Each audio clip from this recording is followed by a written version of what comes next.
Hey guys, welcome back to another video. I know it's been a really long time, but I've been on vacation. I went somewhere. I'm not telling you where because I'll give away where I live.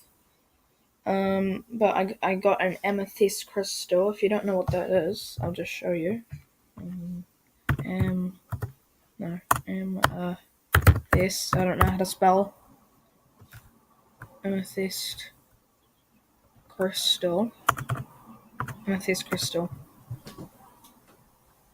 Yeah, I've got one of these, but oh my god, these things are so expensive. I got mine for $10. Wow. Mine looks like this one, but it's more rugged.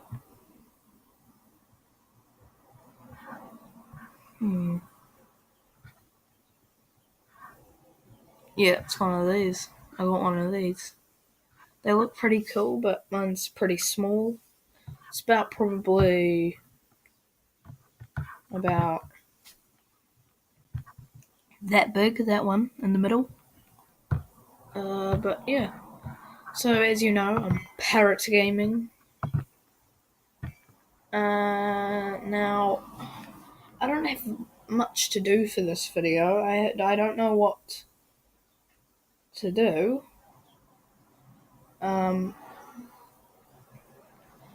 So I'm just gonna react to a video, I guess. I don't know. In these comments, can you say if I should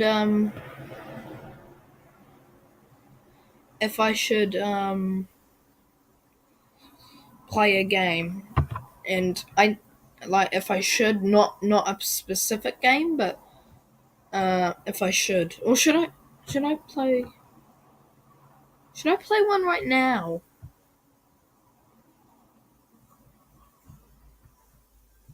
I'm guessing you guys want me to, and there's nothing to watch and react to apart from this. That's funny. But I have this one game that I know. Nah, let's just react to a video. Just give me some suggestions, actually, in the comments. So I'm gonna find something and be right back. Okay, guys, I found one. It's this. So I'm gonna react.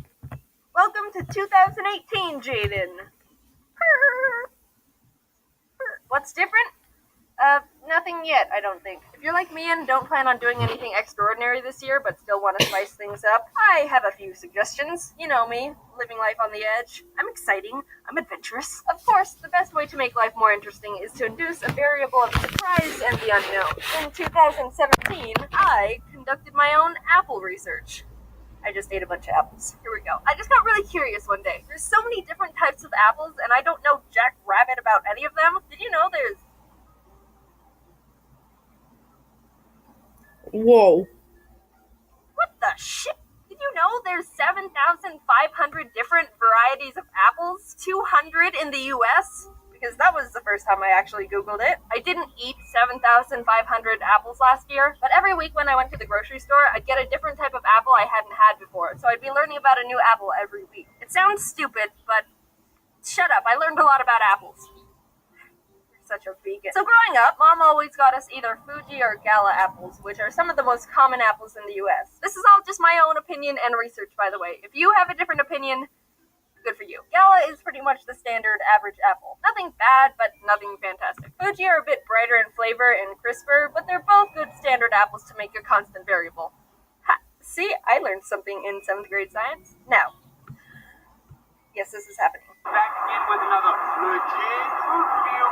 Golden Delicious are softer and less sweet than Fuji and have more of an applesauce taste. I'm aware of the irony in that description. Crips Pink or Pink Lady apples are firmer than Fuji but more tart. I don't like Red Delicious. They have a thick skin and mediocre flavor, and if you get a bad one, they're super gross and spongy. Everyone knows Granny Smith. She's green and tart. Sugar Bees are a lot crisper than Fuji, and like the name suggests, super sweet. A top tier apple. Envy tastes pretty much like Sugar Bee. Call me apple racist. Jazz apples were Disappointment, mainly because I thought the name was cool and the grocery store had a fun little name tag for them. They didn't taste all that great. Ruby Frosts. No, wait, I'll go faster. Have thick skin and they're kind of sour, but not as much as Granny Smith. Pacific Rose are my favorite and the best apple. If anyone tries to tell you there's a better apple, they're probably right because I only tried like 15 out of the 7,500 varieties, which is like 0.2%. But these are the ones I buy all the time now. Honey Crisp apples are crisp.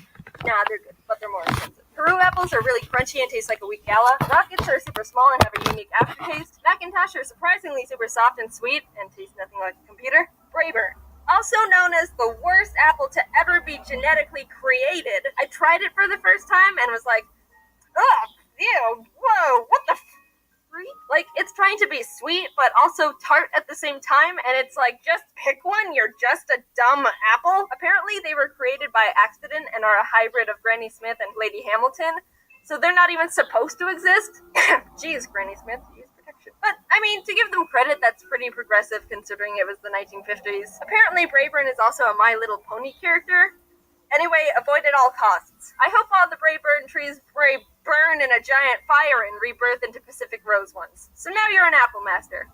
Like me. Apple Research gave me something to look forward to each week and isn't very expensive since they're apples. I'm also currently running a similar experiment on mint gum flavors. If apples aren't good enough for you, then try doing something you normally wouldn't do. But not because you're a new and improved person, just to try and get a good story out of it. If you start trying to induce good stories, eventually you'll get one. When I was still in college, I had to take a service learning class where we had to earn 75 hours of service from some sort of internship without being paid. The one I chose, completely on my own, not because it was the closest to campus and I didn't have a car, was working as a teacher's aide at a children's Montessori. Don't know what a Montessori is? Me neither when I took the internship. It's a children's school where the teachers focus more on letting the kids learn things on their own more naturally than traditional teaching methods in elementary schools. Wait, Jaden, this sounds interesting. Can you explain a bit more? Nope, I'm moving on. So the main reason I chose the Montessori, not including the location, was because kids are funny. And there would be some great stories to come from babysitting a classroom of kindergarten to third graders 6 hours a week for a whole semester. I applied to the Montessori and scheduled an interview. I've never had a real job before, so I was super nervous and didn't know what to expect. The head teacher, Miss Frizzy, which isn't her real name, greeted me. Actually, no, first, I didn't know where the front door was. Like, I went up to the door that I thought was the entrance, but it was locked, so I called the number they gave me, and they said just go through the gate, and I didn't know where the gate was, but it ended up being around the side of the building, and the gates were all closed, so I thought I'd have to hop the fence to get into the school, but it would look super sketchy to see a college student hopping a gate to force their way into a children's Montessori.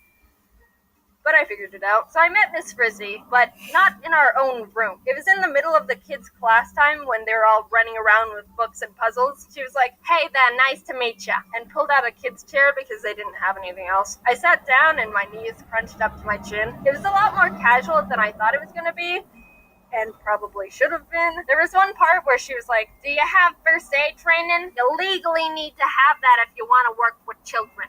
And I will not confirm nor deny the possible first aid training in question, but yeah, we might have brushed over that one. Anyway, I got the internship, arrived the first day, and no one told me what to do. I was like, "Hi, how can I help? And also, how does everything work? Because I know nothing."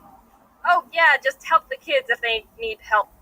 Oh, okay then. For the majority of the internship, I was stressed out and anxious because for 3 hours every time I went in, I felt like I had no purpose except walk around and smile at kids. Occasionally, I'd help one find a puzzle piece, but those were the exciting days. Also, 2 kids didn't even speak English. Like, what am I supposed to do when a kid's crying? I ask what's wrong, and I get, "私の恐竜に噛まれて痛いよ。ほら、血が出てる。てか、どうして私の言ってることわかんないのよ." I don't even understand Japanese if that is Japanese. For an hour, the kids would have lunch and then is go it outside Chinese? to play, and that was more manageable. It sounds like one of because I them. just had to make sure One of none those of them languages. flipped off swings or something dumb. I could also pass the time and prevent insanity by sweeping sand off the pavement. My favorite memory by far when I was there was when a kid got stuck in a bucket. We just hear, "Help!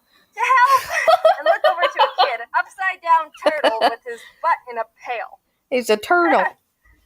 Pathetic. So what can you take away from this video? Rayburn apples were an accidental hybrid love child of two apples, and kids are incompetent at life. See, with a few little tweaks, it isn't hard to spice up your life. Now, go out and get yourself a funny story.